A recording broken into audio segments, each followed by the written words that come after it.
তিনিচুকীয়া জিলাৰ বাগজানত বানৰ তাণ্ডৱ। আজি দুমাহ অতিক্ৰম কৰিব হ'ল বাগজানৰ ৫ নং অইল খাদৰ বিস্ফোৰণৰ ঘটনা। আজি পৰ্যন্ত দাও দাও কৰি জ্বলি আছে অইল খাদটোৰ জুইকুৰা আৰু এতিয়া প্ৰচণ্ড ভূকম্পনত লৈছে মাটি ভেটি মন মগজু সকলো। বিস্ফোৰণৰ ৫৮টা দিন উকলি যোৱাৰ পাছতো গা লৰা নাই জাতি মাটি ভেটিৰ শ্লোগান দি আসনত বহা সোণোৱাল চৰকাৰ কিংবা অইল কৰ্তৃপক্ষৰ। নিঃসহায় বাগজানবাসী, এফালে প্ৰাণনাশী কৰোণা, আনফালে অইলৰ অগ্নিকাণ্ড। আকৌ নতুনকৈ আৰম্ভ হ'ল বানৰ প্ৰচণ্ড প্ৰকোপ। আমি কেনেকৈ থাকিম এই বাগজান গাঁৱত চৰকাৰক প্ৰশ্ন বাগজানবাসী। কিন্তু বাগজানবাসীৰ এই প্ৰশ্নৰ উত্তৰ আছেনে সোণোৱাল চৰকাৰৰ হাতত?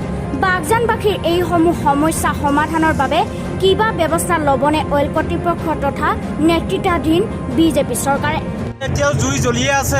কোনোৱে কয় হয়তো নুমালে বুলি, এনে মানে গেছটো মানে এতিয়া জুইটো নুমালে আকৌ গেছটো আগৰ নিচিনা আকৌ তেলটো ওলাই যায়।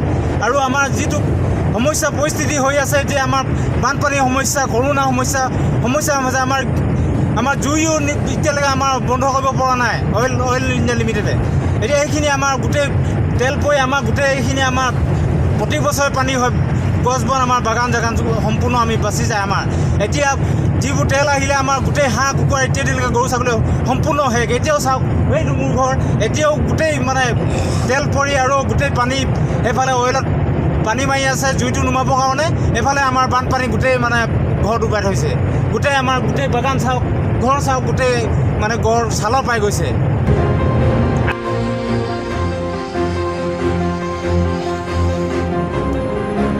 তালাপৰ পৰা সুদীপ দাসৰ ৰিপৰ্ট, টাইম লাইভ আছাম।